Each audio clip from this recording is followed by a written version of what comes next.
my Annabelle Lee.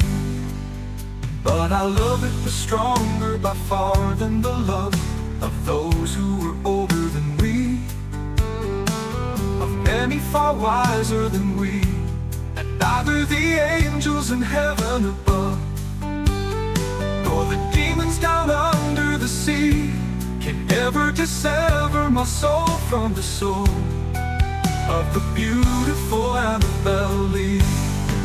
For the moon never beams without bringing me dreams of the beautiful Annabelle Lee, and the stars never rise but I feel the bright eyes of the beautiful Annabelle Lee. And so all the night tide I lie down by the side of my darling, my life and my bride, in her sepulchre there by the sea, in her tomb by the sounding sea.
Something took from me. I don't feel your deadly ways. Each day I feel so hollow. Inside I was beating me. You will never see. So come dance with me, dance with me. Dance with me, dance with me. Dance with me. Dance with me.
As I scan this wasted land, try to find where I've been. Oh, pilot of the storm who leaves no trace, like thoughts inside a dream. Here is the path that led me to that place, the yellow desert stream. My Shangri-La beneath the summer moon, I will return again. Yeah, sure as the dust that floats high in June when moving through Kashmir. Oh, Father of the four winds, fill my sails across the sea of years. With no provision but an open face along the straits of fear.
Saying I love you is not the words I want to hear from you.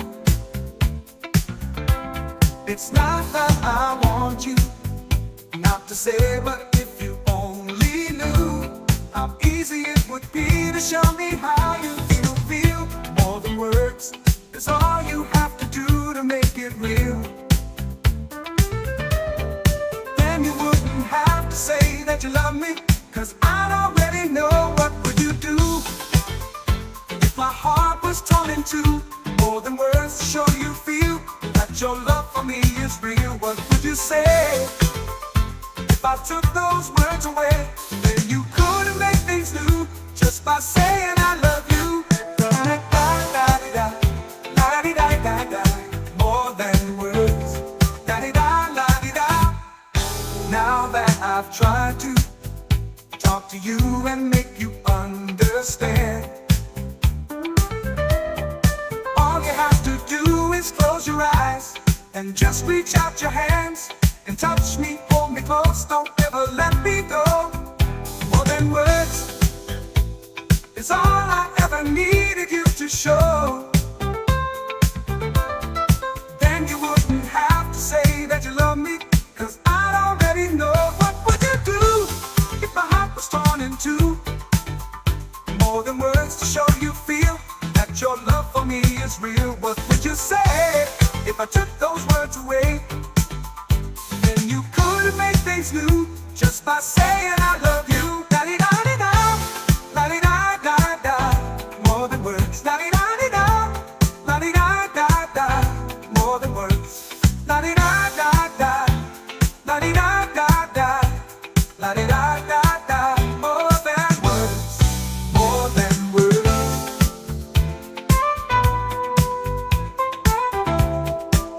More than words.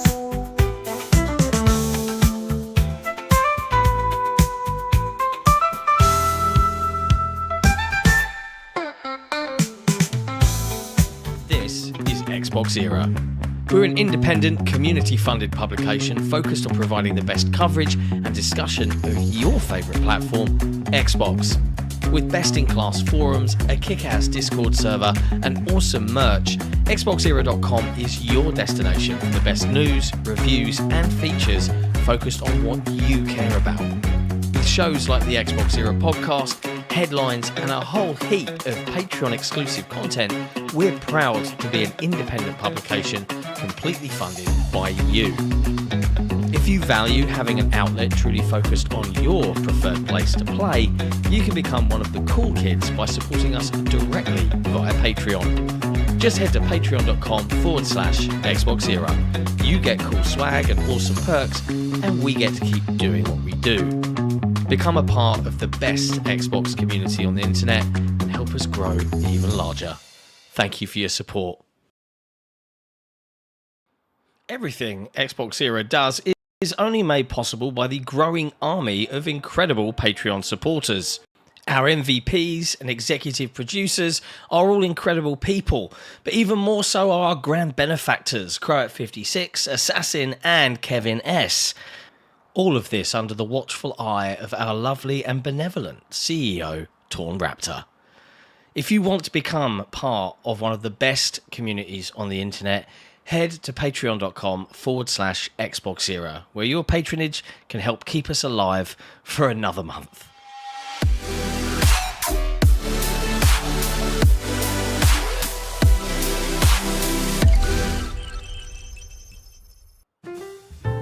Hello, friends, and welcome to another episode of Xbox Era Headlines. The date today is July 22nd.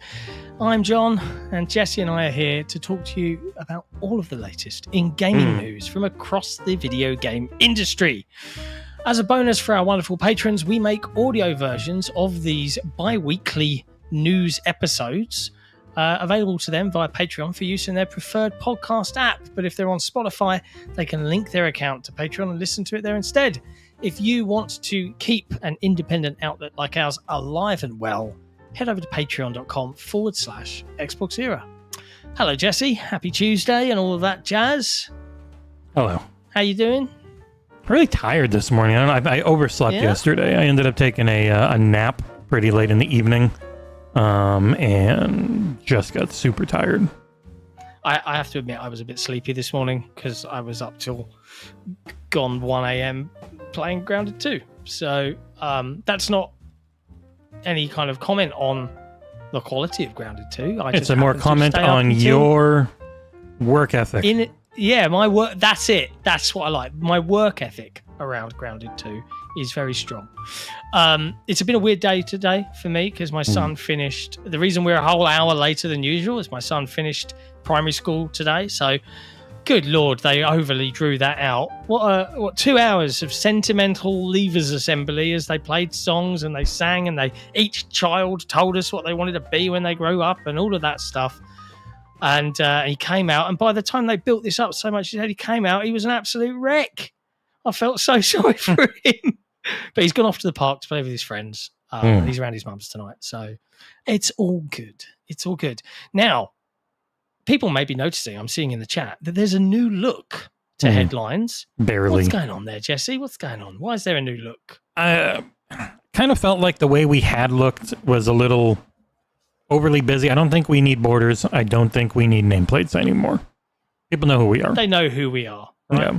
If we have a guest, we say who it is or in there. But also, like, a little over half of our views in general are on phones, and I have noticed it's really hard to see our faces and the text on phones. I think this doesn't ruin the overall look, but it does make it easier to watch on a phone, which is where most of the views are. Yeah, that makes sense. I like it. Yeah. It's someone said, who said it in the chat? Montaigne said Xbox Era Big Head Edition.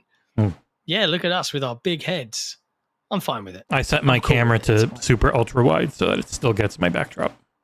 Yeah, it looks good. I really, really like it. I like this new look a lot, actually. Our CEO does not. Oh, he hates the size of that bar down the bottom. Do you want more of us in the thing? I don't know. I don't know what to do. If the CEO doesn't like it, we should probably pay attention. Let us know, Jace. What do you want? What do you need us to do? Anyway, let's dive into this week so far, and perhaps a little bit of the end of last week. Where to begin? Let's talk about stuff we've released. Surprise! Ursel flew out to Los Angeles recently to check out Dying Light the Beast in a hands-on preview. And he actually wrote it up this time. Thanks, Ursel. Really cool video. You can go watch it, read the article on xboxzero.com. I think fans of Dying Light, and deservedly so, this developer has a lot of fans of that series because they give back a lot. But yes, this parkour zombie world continues in this kind of like...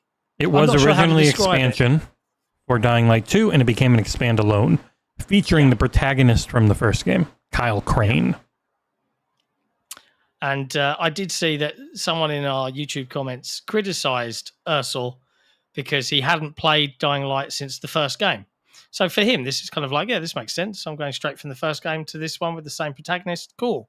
And someone was like, hey, but he made a good point. He's like, should only fans of Dying Light play Dying Light the Beast? And no, they should be welcoming all sorts of players. So go check it out if you want to get the down low on what to expect from Dying Light the Beast, if you're looking forward to that.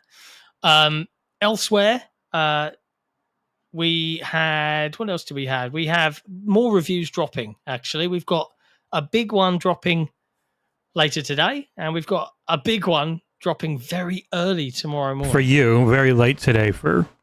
I made a joke about people dropping reviews at 10 a.m. when the actual embargo was 10 p.m. in chat earlier. Daisy. Yeah, it happens. Daisy. Got a super chat. Yeah, we have. Sherez, the lovely Sherez, just referencing my story about the guy in the YouTube comments. He did apologize in his final comment. He's true. He did say respect, like he made a good point. Yeah. So Ursel, well, it's pretty much letting people know that, like, there's only two of us and everyone else is volunteer. Yeah. Like, two of us do this full time. You can argue about John, but two of us do this full time. Kidding. And everyone else is just volunteer doing it when they're not at work in their real job.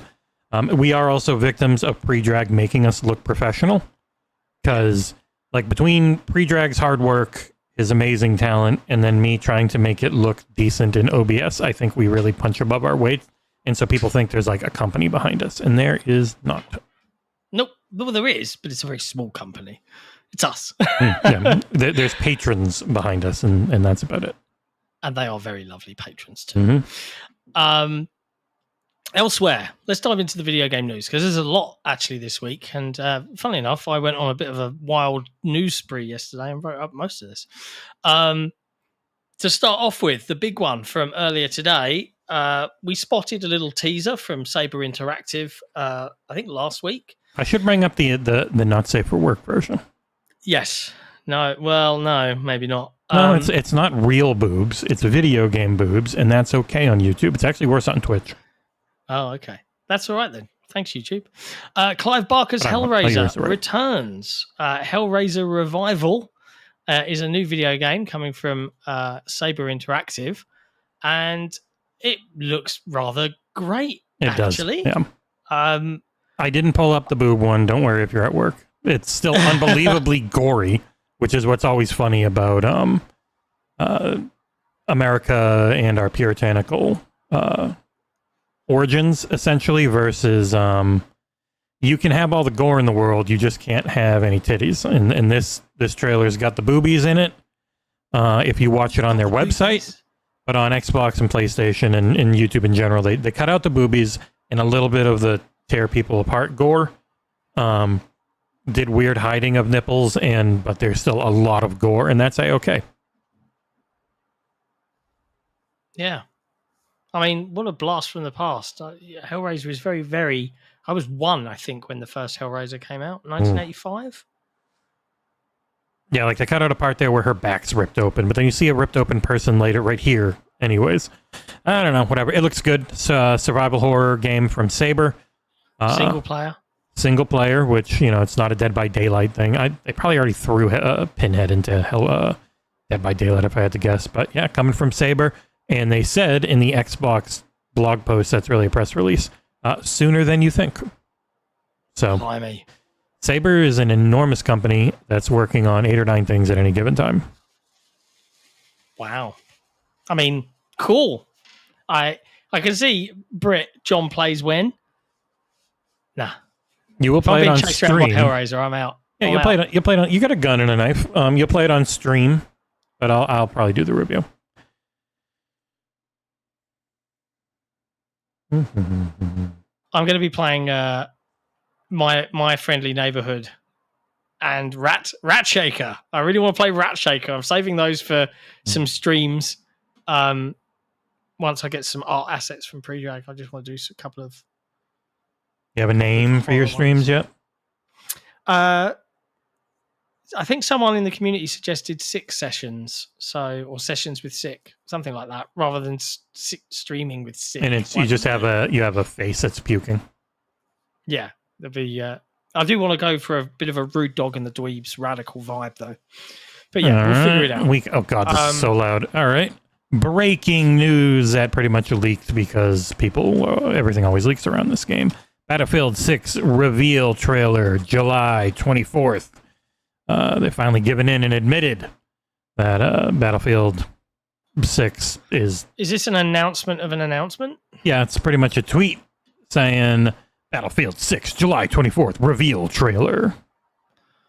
That's it. Okay. Yep. I'm actually looking forward to this one. Oh, yeah. It's been a while. I'm hoping that they've really listened. I loved Battlefield 5. I still think it has some of the best shooting of any first-person shooter I've ever played, and some of the best ground units versus tanks versus planes ABC, and I'm really hoping they get back to that in this one. 2042 is okay, but 2042 was back a bit to it's so big, especially at launch when it was 64 v 64. You're just going to get killed. It was very real life, where it's if you run out in the open, there's probably a sniper who's just going to kill you, and then they get killed by a helicopter. So it was nuts. I'm very curious what the balance ends up being in this one. I mean, for me, Battlefield, weirdly, was it Battlefield 1942, the Xbox Live Arcade game, multiplayer game? Do you remember that? Mm-hmm. That was my favorite. And then following that, I really Battlefield 3 was on 360, was back in the day. And that still looks so good, I think. But I'm hopeful. I'm hopeful for this one. I want to see some really good stuff from that team. I still think that the best Battlefield that they have never made would be a Halo Battlefield crossover with Covenant versus UNSC as a thing. I think that could be amazing. And I remember suggesting that to someone at Microsoft, and they went, "What? Oh my god, why has no one done that?" I'm like, right, get onto the right people here and make this happen for me in my lifetime. I want to see a realistic take on Halo with Battlefield level graphics and realism, but with Halo's guns and sci-fi shit. Yeah. But maybe one day. Teach everyone. Now everyone has to go over to Sweden and learn the Frostbite engine. Yes. Right after learning absolutely. Unreal. No, well, I wouldn't. You just give them access to the IP and let the DICE guys do their thing. But yeah, I did like Bad Company, Dave Dog. You're right. It's honourable shout out. Absolutely. But yeah, there you go. Fun times. Breaking news. Thanks very much, EA. Next up in news, Microsoft dropped a little blog post yesterday with a new update that's on its way for Xbox Insiders on the Xbox PC app. And yeah, there's some cool stuff here. You're going to begin to see cloud playable games included in your play history and library right from the Xbox PC app. So that basically means in the app, you'll be able to play Xbox 360, Xbox One console games via cloud directly from your PC, which is cool. I really like that. I should bring the PC obviously app it's not native, but it's good. It's in my thing now. I can just show it off. Boop, boop. I haven't even loaded the Xbox app up today, so I don't even know if I've got that new update yet. Probably. Yeah, so when you go in, it'll either be down here on the bottom where you can choose play history, and it just shows everything you played. That is cool as. Yeah. I like that. Oddly enough, it does. Yeah, I've got it. It doesn't show pre-release games. So things that I've played that haven't come out, they're not in there yet, which is cool. That is good. Yeah. I like that. That's not the only thing they're doing, though. The play history thing is all there, and the cloud is there. The question for me is, and this is one of those things where I feel like a lot of the industry doesn't give this props, right? I love that I can have one game and play it on that device over there, and then turn it off, and then play it on this device over here, and that save immediately comes across. What I'm really hoping for with next generation from Microsoft is that is just mandated. That is just, this is how it has to be on this platform, because According it's so to good. Jez, if they only have the one dev environment and everything is just a PC game, then you make a lockdown console version. You would think but it then would. Moon Studios won't release No Rest for the Wicked because, what's the point? And they'll criticize. It's one of those things where, like, Thomas, I never really talked to him. Yeah. It's a game Thomas, that's... I like Thomas. Yeah, it's a I game think that's he's been out for nice a while. guy. And I do think people immediately fall for the... I'm gonna say things about the game in a certain way on the Discord, and hey, if it gets out there and ends up getting our game talked about way more in a day than it had for the last 2 years, then awesome. I understand the cynical approach, and I'm absolutely sure that happens. But like, I don't feel like there's I don't think it's the aim. I just don't think I don't think people mind getting essentially free press. Yeah. But like, I wouldn't mind so much if the comments made any sense. Like, you'll criticize the Series S, but then you'll say a Switch 2 is more important, or the better thing to target. And I'm like, but there's 50 million Xbox Series consoles. How many Switch 2s are there? Like right now, I know the Switch 2 is selling well, but there's not 50 million out there yet, right? So like, explain those economics to me all of a sudden, Mr. Economics Whiz, because it doesn't make sense. Like the reasons you've stated. And it just feels like another one of those jump on the bandwagon kind of comments that a lot of developers have done. And then their games have been sorted out and they've arrived on Xbox and unfortunately then performed like a wet fart. And it's like, I don't know. Yeah, I don't know. It'll be interesting it's to like see with how... Lawbreakers and Cliffy B. Yeah. How do you think Black Myth is going to do next Not month? launching on Xbox. I don't know. We'll see. But yeah. I'm really looking forward to trying out the co-op mode for No Rest for the Wicked because I think it's a neat little game. But maybe that will never be a thing on Xbox now. Odd decision making. Or for me, my issues with the game aren't going to be fixed with co-op. It's the Diablo-like action RPG, but without any loot grind, without any replayability, with like a focus on breakable items like shovels and shit. Like it felt like a lot of busy work, and I didn't find it that enjoyable. But I haven't played it in a bit. Could be a lot better now. I don't know. Yeah. We'll see. See what happens. Elsewhere, shadow drops galore, and it was nice to be in on this one. Yeah. Surprise drop. Descenders Next surprised everyone during Descenders Day yesterday. With the sequel to the very, very popular Descenders dropping straight into Game Pass via Game Preview and Early Access on Steam. We were let into the secret. Thank you very much, No More Robots, for trusting us with this. And we've had code for, I don't know, a week and a half, couple of weeks on a couple PC, of weeks, I think. to check it out. And our resident wheelhead, Gyozo, aka Fairy Empire, he checked it out, dropped some early review in progress thoughts on what he's played of Descenders Next. Suffice to say, if you really like Descenders, you'll probably really gel with this I know one. a lot of people are treating it like it's a full release, but it is game preview. Right? Yeah, they've stated that they plan for this to be in early access for at least the next 2 years. Yeah, which is... and they're planning to add more sports and more detail and more stuff. Maybe that's why the guy replied, this needed in 2 more years in the oven. Or maybe he's just really dumb, because like they literally said it's an early access launch right in. Yeah. Also, I forgot to bring it up earlier on the Moon stuff. Real quick, is just they lost their publisher, and doing ports is expensive. So only doing one port at a time makes a lot of sense financially. I think just saying it that way, right off the bat, would have probably stopped a lot of people from console warring around it. That's a fair comment, but also Xbox are keen to avoid the image that no one develops for their box, because it's a frequent talking point in this industry, because publishers and developers do this. They, no, we're not doing the Xbox version. There's no point. And then Microsoft's, Is there a bit of, come on, Microsoft, pony up some cash and we'll make the game? Like, no idea. Maybe? He said no. No idea. He said no. Okay. I know. I think I did see a post like, stop the conspiracy theories. That's not what we're trying to do. But no, he was answering somebody on Discord. So it wasn't like a press release or anything, but yeah. But yeah, fun story about Descenders Next is we try and do videos for every Game Pass release at a minimum. Like if we're doing some people seem to forget. I don't think I'm going to give teasing. Ferry some slack here. It's not that he'd forgotten. It's that his current setup is not great at playing a game and recording footage of it because obviously this was a PC title. Yeah. So he was a bit stuck. So I have to give mad props to the developers at Fire Squid and the team at No More Robots because I pinged them on the day because he'd done the review. I was like, I really want to make a video to drop at 5 o'clock on our channel. Can you get any B-roll for me?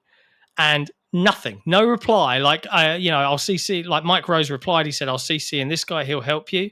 And at 4 o'clock, an hour before the drop, there's an email with a cloud drive link, 88 gigs worth of B-roll. And I'm like, this is going to take 2 hours to download shit.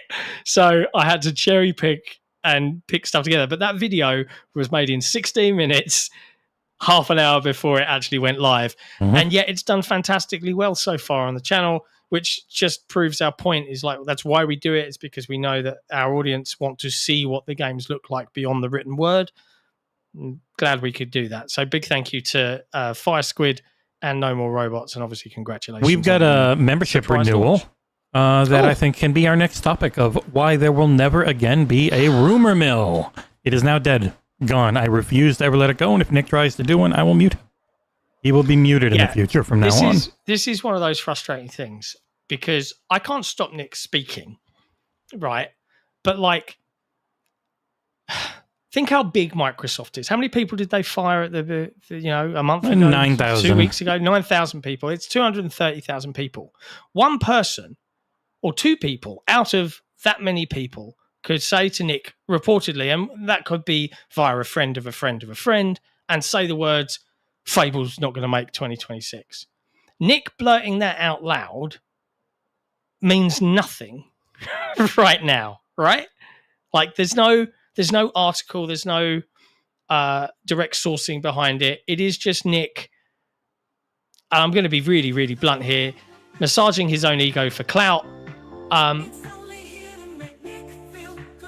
Correct. Thank you, lyrics. And it serves nothing. And all it will do is created a story and a narrative that is based on what? A 10-second outburst? The one time I didn't get to mute him quickly enough. Like, I don't mind a rumor mill. And typically, if we've saw something and we've seen it, you're going to see an article on it.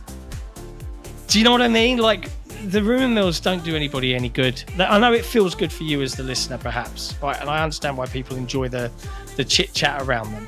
But especially with publishers, especially if it's not true, what's that going to do? It's just going to piss people off because now there's a silly narrative and what? So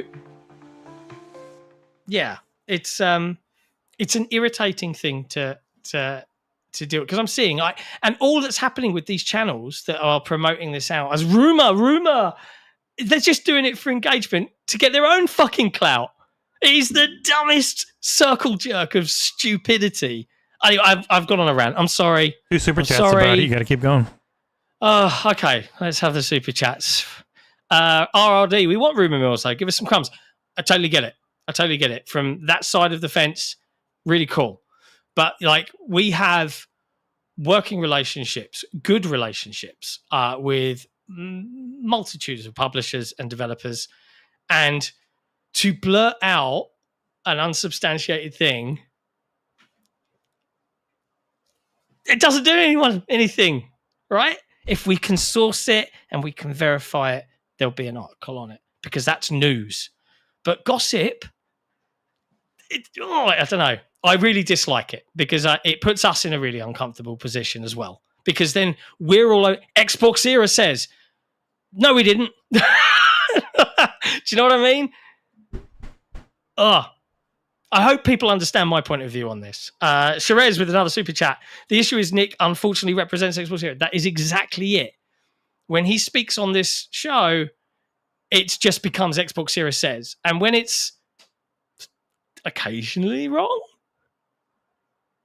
it's not Nick got it wrong, it's Xbox Series a bunch of hacks. And that's what pisses me off. Because, I'd rather be right. You mean, what about where's Starfield on PS5, John? Come on. Read the article. Use the wrong word. Sorry. People don't like English. Next news story. Yeah. Sorry. And I hope Nick doesn't take that personally. We lost 20 people watching. They don't like you ranting. That's okay. Or YouTube crashed, Oh, that's true. Next up, I saw this on Monday morning and it looks freaking incredible. Fallout Bakersfield is a stunning Fallout 1 remake of the Necropolis area done in the GZ Doom engine. This project was initially teased like a couple of years ago, and it's created by a developer called Alexander Berezin, also known as Red 888 Guns. And then they've released this 5-minute trailer of what they've made. And I don't know about you guys, but I think this looks fucking awesome. Like really cool. I love the graphical style. I love how Fallout it feels. And it's original Fallout. Yeah, not like Fallout 3. It is, if you ever played the old ones, the originals, that really put the series on the map because it obviously couldn't have existed before them. It really feels like them. It's one area from it, obviously, because even just doing any type of thing like this is a ton of work. But once you're in, the little friggin' Fallout face at the bottom, the way the Pip-Boy UI looks and everything, it's like, it's really smart. It's really cool. Really, really smart. And this is a mod. Like, I feel wrong calling it a mod. They call it total conversion mod when you are completely converting the game that you're modding into something entirely different. To let people know, like, this is something. This is not Doom. Yeah. It's really nifty. Yeah. There is a release date teased, but it is basically this decade. Although, like I read in a couple of places that if you freeze the frame at just the right moment, the 2020 question mark turns into a 2027. So that's still a couple of years away. But this is like one dude or one very small team. You can support and they can't them. Make money off of it, I don't think, if they're using any Fallout IP. Exactly. But man, it looks so cool. It looks so cool. Very, very nifty. Thought that was a fun one. Oh yeah. Next up in news, WUCHANG, I should say. Sorry, Fallen Feathers release day, launch times, and the preloads have been detailed. It comes out later, like 12 hours. It is less than 12 hours. No, it comes out tomorrow night. Oh, tomorrow. Okay. Yeah. It the preloads today and is up now. I think it's 30 some on odd. Xbox and Steam. Yeah. So, and then it's a little later on PlayStation because they're normally pretty close to launch. And unfortunately, I did ask, and I was told this round only for influencers on the really cool looking game, sir. I mean, it's a little over the top, but I think it's pretty cool looking. But it's also the first wireless Game Sir controller, inspired by one of the deluxe edition outfits. So I think you only get that outfit, or you get that outfit earlier. I don't know how it works. Like this dragon outfit she has. They made their first wireless Xbox controller that is inspired by that outfit in the game. I don't know if it has any buttons or anything. It's got a weird disc. D-pad. It's got a little stand with it. Yeah. The it just charging looks one. really, really nice. And GameSir has started making some real nice stuff, like their, Jesus Christ, I forget, G7H or something. I reviewed it. Incredibly nice $40 controller. That's just fantastic. Wired, obviously, because, again, I think this will actually end up being their first wireless controller for Xbox. And Yeah, very pretty. I imagine that this is the beginning of now a whole new wireless range from them, and we'll see like a standard. Yeah, they version of talked it. about having one. So it's funny that this is the first one to come out. Also, John, that thing is now in your inbox. Enjoy. Oh.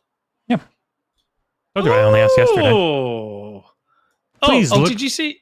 look forward to an Yeah. Xbox Era review of Viewfinder closer to its launch on Xbox, August 12th-ish.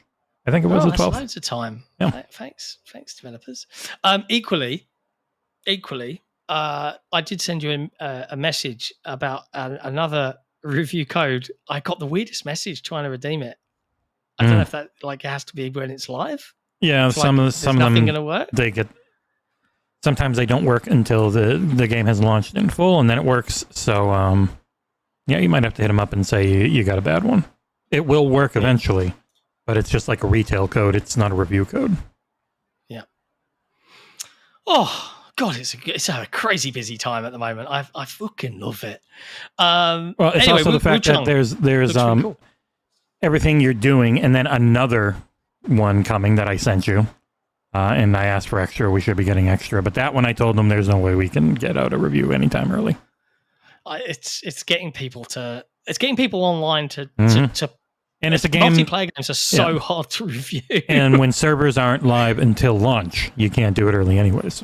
So yeah, Viewfinder was a PS5 and Steam exclusive. It's coming to Xbox August 12th and this winter on Switch. Awesome. Really looking forward to this one. It looked great. So I will bring you my full thoughts closer to launch. WUCHANG is out, as Jesse said, very soon. Late tomorrow night. I think it's a global launch, so it's late the 23rd for America and anywhere between midday and early the 24th. Yeah. And obviously, I'm not specifically confirming or denying anything, but I would just, on a completely separate note, just mention, as I said at the beginning of the show. Oh, you want me to bring up the WUCHANG Fallen Feathers open critic page? Sure, here you go. Hey, look, there's 2 reviews there. How'd that happen? People don't understand time zones. Wow. And one's still here. You can read the whole thing. I'm curious, does it disappear if I refresh? Nope, still there on COG Connected. The other one is gone. If you go to Saudi Gamer, it's just a 404. So yeah, those went up at 10 a.m. As far as I can tell. Though no, I think Saudi Gamer was like 2 a.m. and then this one went up at 10 a.m. Eastern Standard Times. It's almost like so people keep don't an eye understand out. the difference between AM and PM. Yeah, it's unfortunate. Yep. But anyway, as I mentioned, we have got 2 rather chunky reviews dropping very soon. Today is the day for version 1.0 for the abiotic factor. I sure hope that John's review for that would be able to hit close to launch. Like 1.0 is out. It's out in Game Pass today. There's no reviews yet. It's out at 6 p.m. I wonder what else might be. Tune in and find out. It's all very good times. Let's deal with some unfortunate bad news. Directive 8020 has delayed their game. Sorry, what am I reading here? I read this wrong. Supermassive Games is having some layoffs as Directive 8020, which is the game, has been delayed into 2026. Yeah, this one was the of their with games. The cool trailer. Yeah, so this is the latest Dark Pictures anthology game. Super good looking. Was shown off quite a bit over the last year. Was due out, I believe, October, or they might have just said end of 2025. That has been pushed to first half 2026. They might have said Q1. I forget, the statement's up there. But they're also doing Little Nightmare, and that is still set for October 10th. So that one's not impacted, but up to 36 employees may be laid off as they go through their redundancy corporate spiel talk about. Getting investments hard is how I always take these layoffs. Like, it's hard to get investment and you need to find things to cut. And especially when games are closer to done, there's certain jobs that might just not be needed right away. And those are the ones that tend to get cut. And it doesn't matter if you did a great job or not.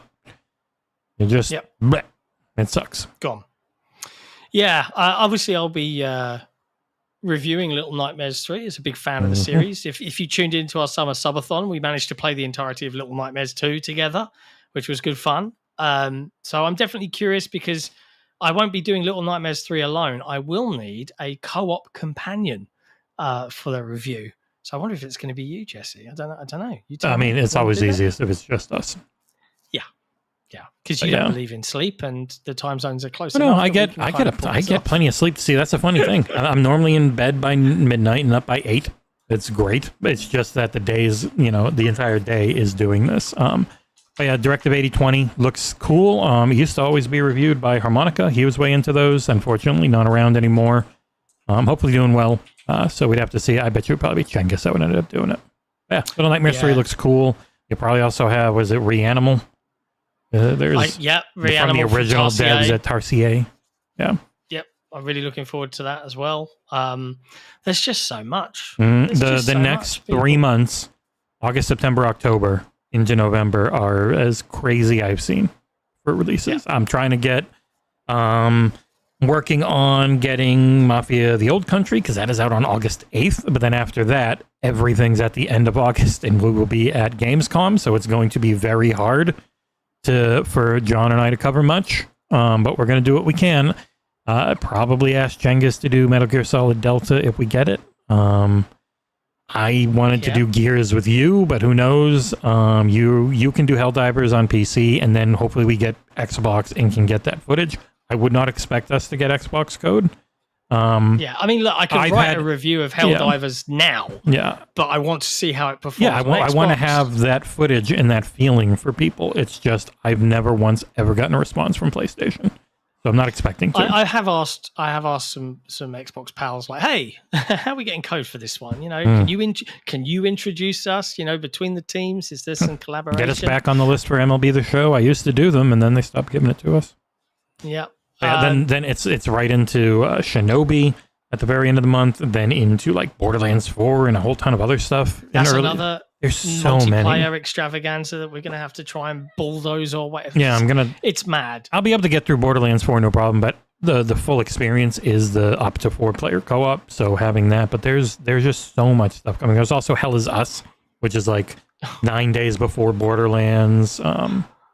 There's that Double Dragon game that Nick wants to do, and it's Sonic Cross Worlds, Dying Like the Beast. Go party. It just goes. I want to do Dying Like the is... Beast, but that's literally coming out during Gamescom, so I can't do it unless I have code well before we leave. Screen is black. It's because it was first 2 seconds because I was looking at everything that's coming out, and Excel likes to kill the full screen capture on Chrome. Oh, okay. Yeah. It's fixed now. Don't worry, folks. Yeah, I only had it open for like 5 seconds. Yeah. There's too much. I might be out of line here, but I think 2025 is possibly the best year for video games ever. That might be early to say, but I feel like I've played so many great things this year alone that and there's so many in the remaining 6 months that's still to come, and probably stuff we don't know about yet, that overall I think this is probably the strongest showing ever for the industry in terms of games. And people still try and pretend like this generation has sucked because there hasn't been big first-party Sony games. And it's like, man, there have been a bajillion games to play on your PlayStation 5. There's been a bajillion games to play on an Xbox. There's way too many games for anyone to actually play. It's all about just listing, well, only I can play these, which makes me better because you can only play these, and my list is stronger. And that completely dominates not just social media and the regular people that use it. It completely dominates gaming media, not gaming journalism, but gaming media, and people in the media who pretend like they're not, like when they say, "Oh, this generation just sucked." It's like, no, it hasn't. There's been the best games of all time coming out every goddamn year, nonstop. It's been really good. You just got super into this publisher really matters. So that's what I judge everything by. And it's like, no, it doesn't. No, people don't normally give a shit what the publisher is. They don't know half of the time. The average gamer doesn't know. I completely agree. It's I've loved this year. And Shiraz in the chat with the super chat, John, you're just saying 2025 is the best year in video games because of Blueprints. I won't deny it. Blueprints was utterly captivating for me, but I also fully recognize that for a lot of people, give or take, I could take it or leave it. I enjoyed feeling like a genius. and I loved. Like, I like peeking under the hood and understanding the amount of effort that's gone into design something, because this is like video games. The fact that they exist at all in the way that they do is insane. So yeah, Blueprints is impressive to me, but I also think that if I look across the broad range of games I've been able to play and enjoy this year, there is just so much that I've really, really loved. Like, I've had a really good time. Even new genres that I normally would not be a fan of, I've surprised myself and been like, "What the? I'm really addicted to this." So I've had a really good time, and it's never been more accessible overall. Yeah, but I would also say that the unfortunate thing with 2025, in terms of, it might be, in my opinion, one of the best years overall for great video game releases, one after the other. It's also been marred with the stain of horrendous corporation layoffs and studio closures and all sorts of other bits and pieces that ruin that feel a little bit of an industry having like the biggest time ever. And then when you deep dive a little deeper, it's like it's also having one of the worst times ever from an investment back in point of view. So it's never made more money, but that doesn't matter.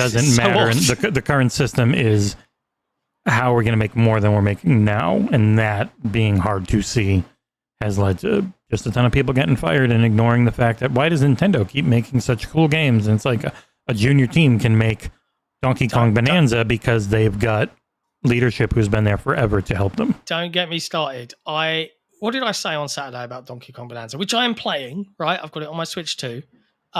It's okay. I think the camera is shit.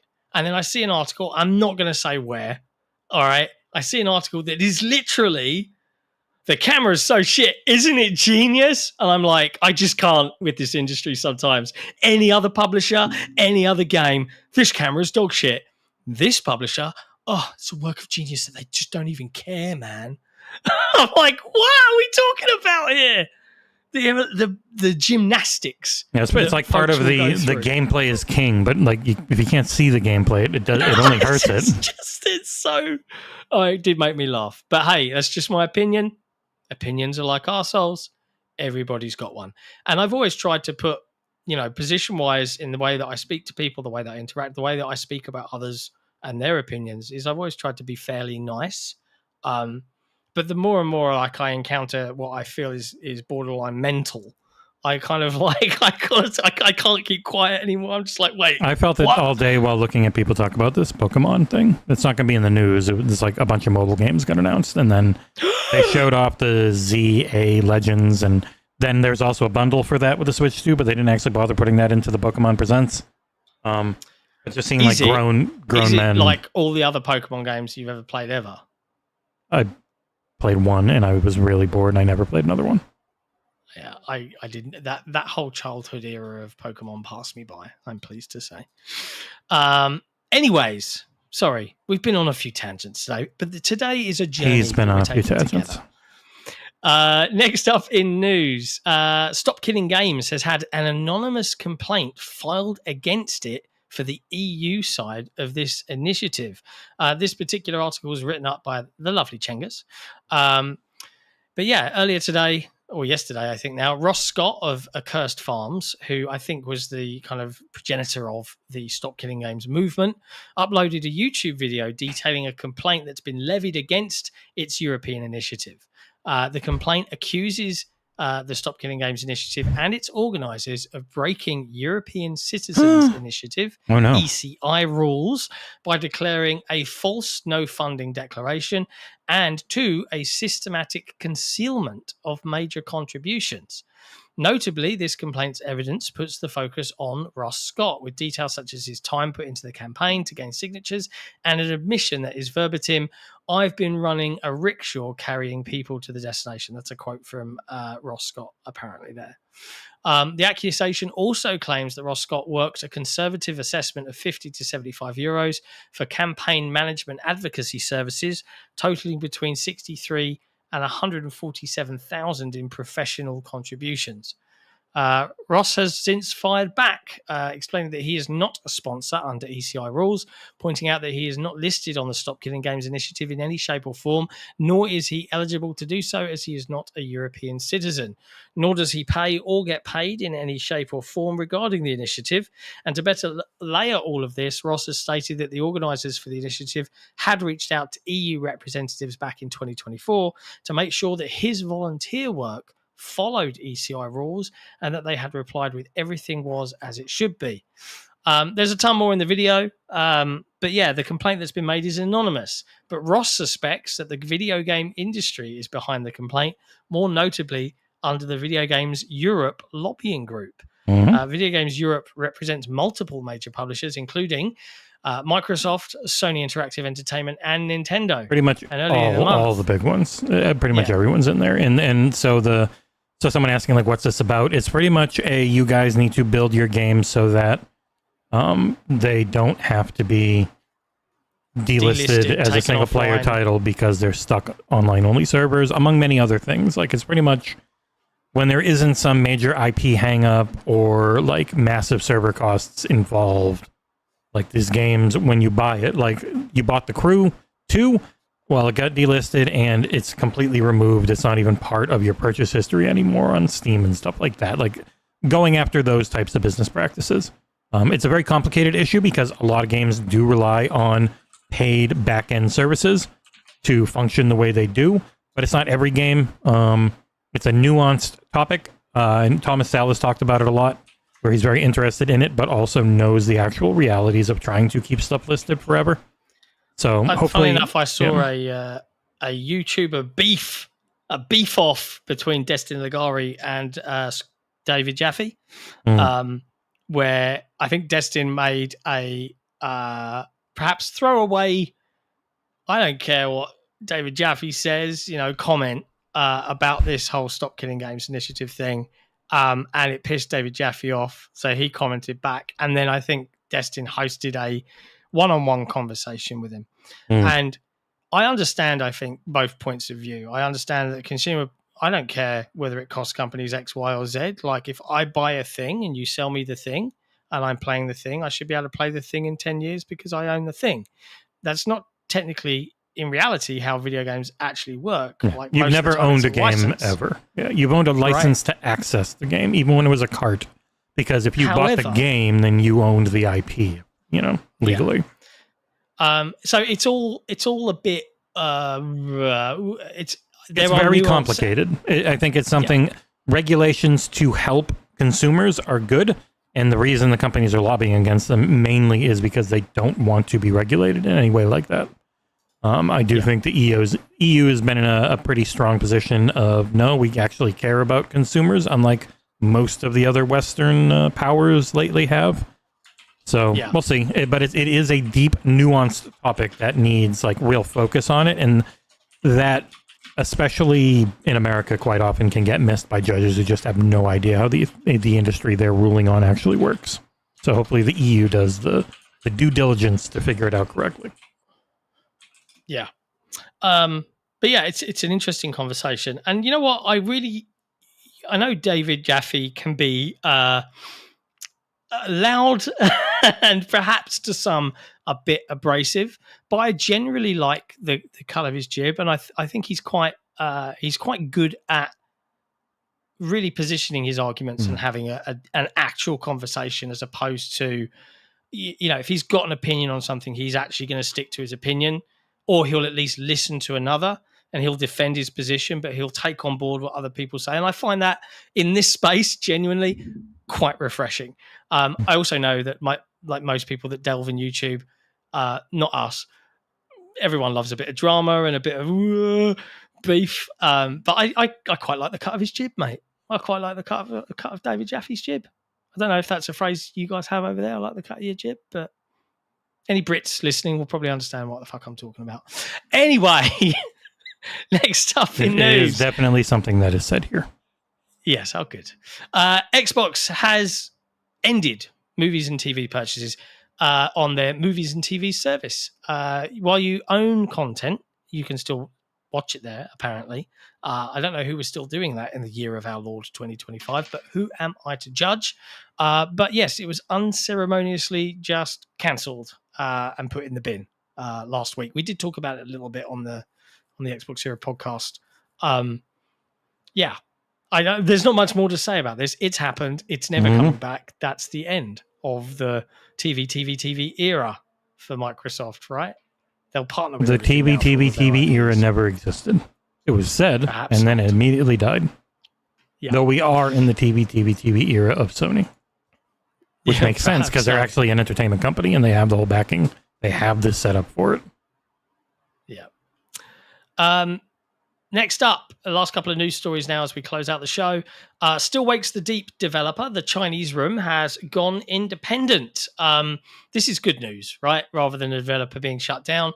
But yes, the guys behind Still Wakes the Deep and its recent DLC expansion, Siren's Rest, which we're working Jesse on both. Vampire the Masquerade Bloodlines 2, which is still in the works with them. Yep. They were originally acquired by Sumo Digital, a big UK powerhouse of a developer back in 2018, but they will now be once again run as an independent developer in a deal made possible by venture capital firm Hero Capital. IGN got the scoop on this one, and Ed Daly, studio director at the Chinese Room, is going to continue heading up the studio, and he said that this management buyout allows us to scratch the creative itch of continuing to work on new, original intellectual property, but also to partner with other studios on other projects when they fit in with our vision. This is what we are doing, and we want to carry on doing it, so we're happy to carry on in this vein. Well said. This is good news, right? A good studio that makes really unique, cool games gets to carry on doing that. Thumbs up from me. I had one guy get really mad that I said what the premise of the DLC was. I'm like, yeah, the family tie type. Yeah, thing. it's literally the entire premise of the DLC. I can't talk about it at all without mentioning it's set 10 years after the original game. At that point, you should be like, if I haven't played the original, I shouldn't watch this review of its follow-up. Yeah. People absolutely. are annoying. Yeah. People are strange. They made some games I quite like. And it's lovely to see Dennis in the chat. I remembered how to pronounce his name. Who says, "Love Jaffe. It's hard to find an ex-developer who talks so openly about the industry. Even though I don't agree on everything he's saying, I think his opinion is a sure plus for all of us." Yeah, I wouldn't mind having David Jaffe on the show one time. I think he would be fun. But yes, there you go. Cool. Last news story of the day, and I really like this one because I think that it might give what is, I think, a very good game that got a 5 out of 10 from one website, and I will never understand it. Mad. And I Avatar hate Frontiers. the IP. I hate Avatar. I think they're terrible movies. Yeah, They've been the ruin of James Cameron's twilight of his career. In the final 30 years of his career, he's going to do like 5 Avatar movies, and that's it. It is a shame. But yes, Avatar Frontiers of Pandora is getting a new update. So this is a game from 2023, end of 2023. It is one of the fanciest looking games on console and PC if you've got the rig to run it. It's absolutely gorgeous. And it's having a new third-person mode. And it's not just we've turned a third-person camera on. They're redoing animations, movement controls. Yeah, you only had it while mounted before. Now you'll have it while running around. So you can explore the game. One of the devs of this game in our Discord. Yeah, well, it's a great game, I think. So I'm hoping, because there's meant to be a new Avatar movie this December, Fire and Ash, I think it's called, that this might give the game another little boost, because it's a solid title. It really is. I would recommend trying it out if you like open world games. If you don't like open world games, don't try it out. It's that simple. Running if you don't on like the open world games, don't review it. Running on the Snowdrop engine, and I reviewed it pretty much entirely on Xbox, and it was just stunning to look at. Absolutely incredible. I've got a copy on PC, and I was just like jaw-droppingly good to look at. Really, really pretty. So yeah, phenomenal, and runs well as well. It's very well optimized. So mad props. It's a fantastic engine. Yeah. I want to see more games with it, you know? It's so No, it's only one studio that really knows how to use it. So thankfully, they make a lot of games, and they're working on the Division 3. Oh, well, that's going to look very pretty then. That's it then, boys and girls, for video game news this week. We thank you, as always, for joining us on this. Oh, it is only. I'm very tired. I don't even know. It's a very full Tuesday, though. We've got reviews going live later from both myself and John, which total a little over 30 minutes combined. They're pretty long. Oops. Pretty good. I'm happy with them. Tomorrow, I was going to finally do a stream again. It's been a long time. I haven't done one like 2 weeks or more. Busy. Just play some Tony Hawk or something. We'll see. Still working on more reviews. John's just got another review code in while he's got 3 other review codes in at the exact same time. He's got a lot of time spread out. I'm working on one with more. So like it's super busy. It's only going to get way busier throughout August, September, October, into November. Going to Gamescom. So that makes it even. Thanks to you guys. We've got, Jesus Christ. Technically, I think we've got 40 appointments. Yeah, and if you combined all the games, because of going to the Xbox booth, it's like 100 games to see. Obviously, we won't be able to cover all of it, but we will try and talk about all of it and write up previews and do different things. So I haven't even heard from Capcom to add in if they end up. No one has. I'm seeing like some bigger stuff like come through this late in the day. Oh yeah, no. A lot of people say the biggest stuff ends up coming like a week or two before, which is why I've left spots. So yeah. Sherez in the chat, what am I reviewing? So I have been reviewing the 1.0 release of the Abiotic Factor, which is a game that's been out on Steam in early access since last year. Their 1.0 is hitting at 6 p.m. today, and it's coming to Game Pass and PlayStation Plus. Mm-hmm. So everybody will be able to play. I believe it has cross-play involved in it as well. And you jump from that game right over to Grounded 2, and you got Viewfinder. They're both survival crafting games. So I've definitely been on a survival crafting Wild game. Rift, what is the name of that game? Wildgate. You also is out today. Yeah. Yes. And you've got a code. And we'll probably get extra. I've got a code for that. I made it clear to their PR that it's unbelievably busy, and that game's going to probably take a while to actually review.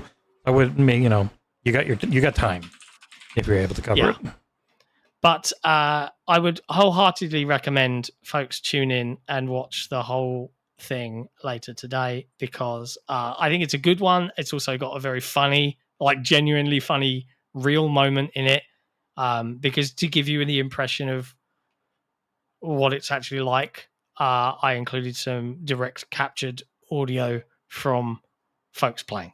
So enjoy. I look forward to hearing people's reactions. I look forward to people jumping on.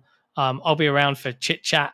I definitely plan to maybe do like some sort of stream of that at some point, so you guys can check stuff out. But yeah, we'll be back on Thursday with more video game news. I'm sure there's going to be a ton of stuff that happens between now and then. And we'll be back, of course, on Saturday, as per usual, on the Xbox Era podcast. And you can tune in anytime you like. As always, big thank you to our patrons, our YouTube members, for supporting us financially and directly to help keep our independent publication alive. If you tune in every week, if you listen to our shows, if you watch our reviews and you think, hot damn, these guys produce a lot of content, I sure wish I could help. Maybe I'd buy them a coffee one time. Congrats, you can. For less than a cup of coffee, you can support us directly every month by joining our Patreon. Head to patreon.com/Xbox Era. It's pretty cheap in the grand scheme of Patreons if you look at some of our peers in the space. And I think you get a lot more bang for your buck. So go check it out if you can. And we'll see you next time. But we'll probably leave you with a little word from these guys. Maybe. Ciao for now. This is Console Wars, the card game. Featuring more famous video games than you can shake a stick at, Console Wars finally allows you to win a war you've been fighting and probably losing on the internet your entire life. Quit being a keyboard warrior with the warm embrace of anonymity to protect you. Now you and your friends can fight on the front lines, battling for incredible franchises, exclusivity, and eventual victory. Collect some of the most famous video game franchises of all time. Protect them with loyal and frighteningly dedicated fans. Brave the volatile video game industry. and claim the ultimate victory in the console wars. Your favorite video game making mega corporation needs you.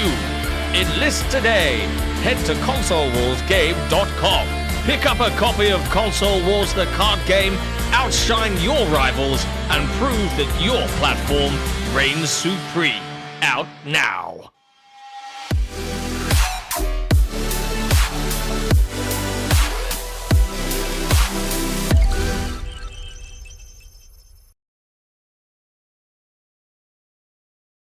Something takes a part of me, something lost and never seen.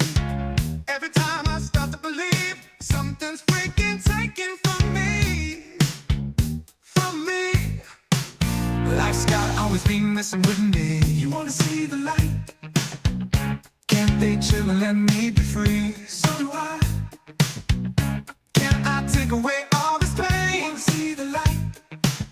I try every night, all in vain, in vain.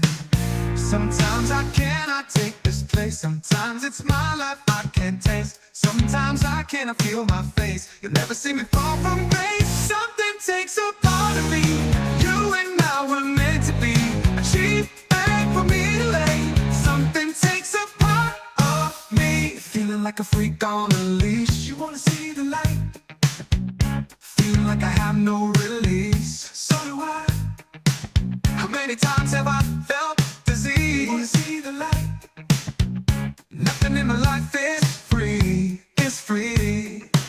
Sometimes I cannot take this place. Sometimes it's my life I can't taste. Sometimes I cannot feel my face. You'll never see me fall from grace.